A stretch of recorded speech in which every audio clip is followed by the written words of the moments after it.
বাংলাদেশের চট্টগ্রামে অবতরণ করেছে মার্কিন সামরিক বিমান। হঠাৎ এই আগমন ঘিরে তৈরি হয়েছে ব্যাপক আলোচনা। সোশ্যাল মিডিয়া সহ সবখানেই এই ঘটনা নিয়ে শুরু হয়েছে অনেক রকম গুঞ্জন। হঠাৎ কেন মার্কিন সামরিক বিমান বাংলাদেশের আকাশ আর মাটি স্পর্শ করল, এই প্রশ্নই ঘুরছে নেটিজেনদের মাথায়। তবে উত্তরটা হচ্ছে, এটি কোনো আকস্মিক সফর নয়, বরং বাংলাদেশের প্রতিরক্ষা বাহিনীর সঙ্গে যৌথ মহড়ায় অংশ নিতেই এসেছে যুক্তরাষ্ট্রের এই বিমান। বাংলাদেশ সেনাবাহিনী, নৌবাহিনী এবং বিমান বাহিনীর সঙ্গে যুক্তরাষ্ট্রের যৌথ মহড়া নতুন কিছু নয়। নিয়মিতভাবেই উভয় দেশের সঙ্গে দুর্যোগ মোকাবিলা, সন্ত্রাস দমন, শান্তিরক্ষা কার্যক্রম এবং আঞ্চলিক নিরাপত্তা জোরদারের প্রশিক্ষণ নিয়ে থাকে। তবে এবারের মহড়াটি ঘিরে কূটনৈতিকভাবে বাড়তি গুরুত্ব দেখা যাচ্ছে।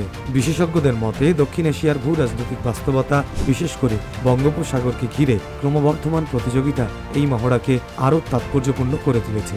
বাংলাদেশ সামরিক বাহিনীর জন্য এ ধরনের মহড়া একদিকে যেমন আধুনিক যুদ্ধ কৌশল শেখার সুযোগ, অন্যদিকে আন্তর্জাতিক অঙ্গনে শক্তিশালী অবস্থান গড়ে তোলার কৌশলগত হাতিয়ার হিসেবেও কাজ করবে।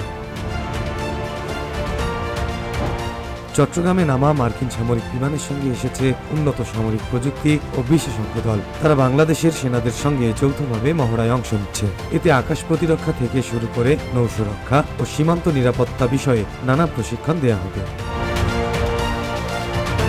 বাংলাদেশ প্রতিরক্ষা বিশ্লেষকরা বলছেন, এই মহড়ার মাধ্যমে দুই দেশের সামরিক সম্পর্ক আরও ঘনিষ্ঠ হবে এবং ভবিষ্যতের জন্য এটি নতুন কৌশলগত সহযোগিতার পথ খুলে দেবে।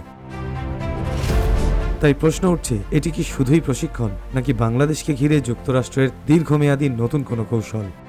এই উত্তরটা কিন্তু সময় দেবে।